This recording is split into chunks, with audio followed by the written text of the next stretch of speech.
দ্বিতীয় শ্রেণীর প্রিয় শিক্ষার্থী হালদার স্যার ইউটিউব চ্যানেল থেকে তোমাদের সবাইকে স্বাগত। আজকে তোমাদের জন্য একটি নতুন ভিডিও নিয়ে এসেছি। বাংলা মডেল প্রশ্ন সেট নম্বর 9। ইতিপূর্বে আমি আরও 8টি সেট আমার ইউটিউব চ্যানেলে দিয়ে দিয়েছি। আজকের সেট হচ্ছে 9 নম্বর সেট। 20 মার্কের একটি স্কুলের প্রশ্ন, আমি বিশ্লেষণ সহ সম্পূর্ণ সমাধান দেখাবো তোমাদের এই ভিডিওতে। আর এই ইউটিউব চ্যানেলে তোমরা বাংলা, ইংরেজি, গণিত সকল বিষয়েরই মডেল প্রশ্ন পাবে এবং তার উত্তর সুন্দরভাবে বিশ্লেষণ করে দেখানো হবে। কাজে তোমরা যারা এখনও আমার চ্যানেলটিকে সাবস্ক্রাইব করোনি তারা এখনই চ্যানেলটিকে সাবস্ক্রাইব করে বেল আইকনটি প্রেস করে দাও এরকম আর অনেক ভিডিও পাওয়ার জন্য।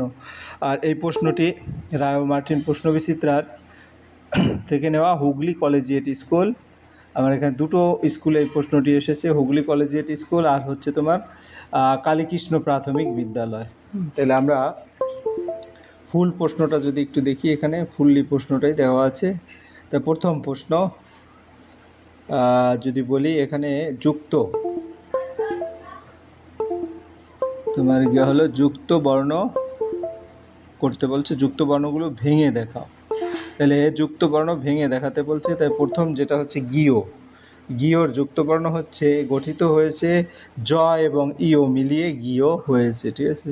তো 1 নম্বরে হচ্ছে জ এবং ইও। পরে আমরা যদি খ নম্বর দেখি, খ নম্বর হচ্ছে শয় র, হ্যাঁ, দন্ত স প্লাস র, এই দুটো মিলে শয় র হয়েছে। এরপরে শয় ক, হ্যাঁ, শয় ক হচ্ছে স এবং ক, দন্ত স এবং ক, এবং জয় ব হচ্ছে জ আর ব, হ্যাঁ, ব ফলা যুক্ত হয় জ হয়েছে। তো 1 নম্বরের প্রশ্ন হয়ে গেল। এরপর আমরা যদি দেখি 2 নম্বরের প্রশ্ন, 2 নম্বরের প্রশ্নে কি বলেছে? 2 নম্বরের প্রশ্ন হচ্ছে ভাঙা বর্ণগুলো জুড়ে যুক্ত বর্ণ গঠন করো, যেমন হ এবং ন।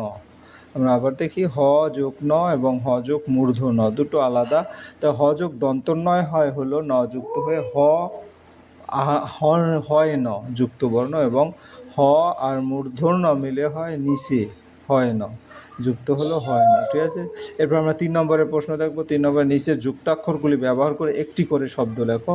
তাহলে এখানে কি আছে? পার্বণ, রোজাক, গুনগুন, তারপর হারিপনা, এই 3টা আছে। আমরা যদি পার্বণ বলি, পার্বণ হচ্ছে উৎসব, বিশেষ আনন্দের দিন বা উৎসব। আর রোজাক হচ্ছে সুগন্ধি বা গোলাপ জল, যেটাকে সুগন্ধযুক্ত জল বলা হয়। গুনগুন আস্তে আস্তে শব্দ করা, মৃদু স্বরে আওয়াজ করা মূলত, তাই না।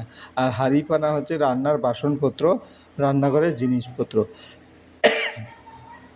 এরপর আমরা চলে যাবো পরের প্রশ্ন। পরের প্রশ্ন হচ্ছে বাক্য রচনা। জঙ্গল, জঙ্গল দিয়ে বাক্য রচনা।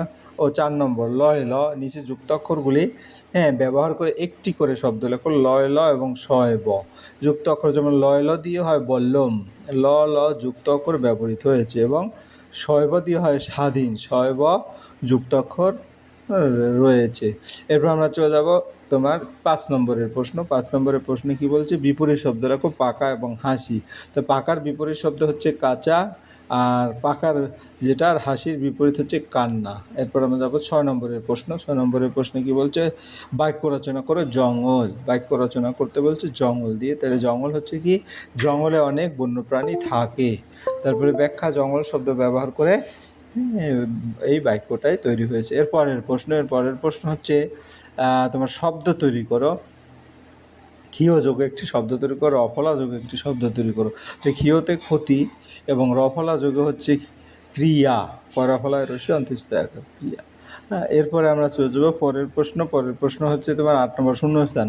ওইখানে ঝাউতলা জুড়ে একটা কবিতার লাইন, ড্যাশ তোমার ড্যাশ করে, হ্যাঁ। তো ওইখানে ঝাউতলা জুড়ে, হ্যাঁ, বাঁধবো তোমার ছোট্ট কুড়ে, বাঁধবো তোমার ছোট্ট কুড়ে। তাহলে শূন্যস্থানে বাঁধবো এবং ছোট্ট কুড়ে হবে। এরপর 9 নম্বরের প্রশ্ন। 9 নম্বরে মিনা বৃষ্টিতে স্নান করতে পারলো না কেন? মিনা বৃষ্টিতে কাল একটু কাশি হয়েছিল, সে অসুস্থ ছিল, অর্থাৎ অসুস্থতার কারণে স্নান করতে পারেনি। আকাশ জুড়ে কিসের রকমারি ছটা? মেঘের রকমারি ছটা। কারণ প্রথম পাঠে বলা হয়েছে মেঘের রং ঘন নীল, অর্থাৎ আকাশে মেঘের নানা রূপ এবং রঙের ছটা দেখা যাচ্ছে। আকাশ জুড়ে কিসের রকমারি ছটা? মেঘের রকমারি ছটা যেটা, এবং প্রথম পাঠে বলা হয়েছে মেঘের রং ঘন নীল, আমরা যেটা দেখেছি। এরপর আদ্যনাথ বাবুর কন্যার নাম কি? আদ্যনাথ বাবুর কন্যার নাম হচ্ছে শ্যামা, যেটা 2 নম্বর পাঠে স্পষ্ট লেখা আছে, কন্যার নাম শ্যামা। তাই সঠিক উত্তর শ্যামা, মিনা নয়। তারপরে হাট কবে বসে? শুক্রবারে। 3 নম্বর পাঠে লেখা আছে হাট বসে শুক্রবার, তাই নির্দিষ্ট দিন হলো শুক্রবার। এই ছিল তোমাদের সম্পূর্ণ যে প্রশ্ন এবং তার উত্তর। আশা করি ভিডিওটি মনোযোগ সহকারে দেখলে ফুললি প্রশ্নের উত্তরে ক্লিয়ার হয়ে যাবে। পরিশেষে বলবো, ভিডিওটি দেখার জন্য অসংখ্য ধন্যবাদ। ভিডিওটি ভালো লাগলে লাইক, কমেন্ট, শেয়ার করতে ভুলবে না। আজ এই পর্যন্তই, ধন্যবাদ সবাইকে।